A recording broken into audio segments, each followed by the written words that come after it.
Welcome back to the Mouse Gun Guy channel. Today we're going to start looking at some Walther pistols. This is a Walther Model 2 in 6.35 millimeter. Yes, there was a Walther 1, but they're scarce, and when you find one, it's expensive. So one day maybe I can do a review of one of those, but today we're just going to take a look at the Model 2. This is an early gun in the history of the 6.35 millimeter cartridge. This one was introduced about 1913, and there's disagreement on the dates that it was made. So I'm picking 1913 is when it was introduced, and 1919 when it was replaced by another model that's very similar. So this is a 6-round magazine here, and here's the heel mag release.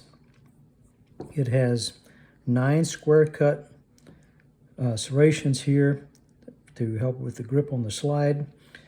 This is Walther banner, pistol 6.35, Walther's patent. On this side, Karl Walther, Waffenfabrik, Zella St. Blas. I'm sure I'm butchering that. Serial number here, 37880, just inside on the trigger guard here. Very beautiful, well-made gun. People who've shot it, this and the Model 5, which is very similar, talk about it being accurate. But you can see there's just a groove here with a tiny, tiny little front sight that you can barely see. And that's all the sight that it had. And this, of course, is a second variant of the Model 2. The first variant had sights. And it also had a magazine release. This one does not, a magazine safety. This one does not. So it will fire when the magazine is out. And it is not a striker fired. It has an internal hammer. But again, just a very well-made gun, as Walther still has a reputation for making. A really unusual type of disassembly. This knurled knob here that goes around the barrel, you push in and turn it counterclockwise just a little way, and we call that a bayonet mount when I used to do cameras, but did push in and turn, and it pops out, and the recoil spring is here over the barrel, and there's a lot of tension on it.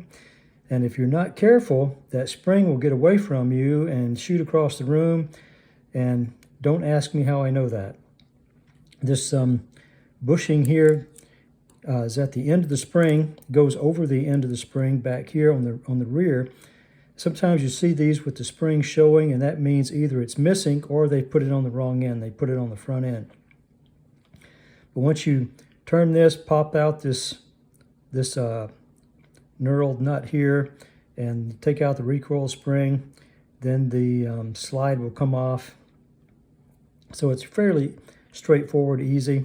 Now putting this back on, I just about got blisters on my thumb, because you push it in, there's a little button over here that goes in a slot, and you get it lined up, and you can't just push it in, put it on and turn it. You've got to push it in until it snaps, and you'll hear it snap, and then you can turn it.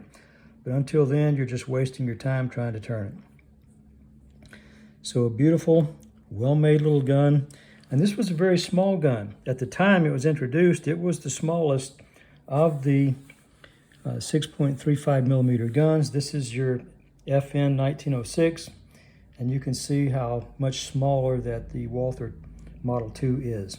So that's the Walther Model 2 in 6.35 millimeter, and yes, this one has been re-nickeled.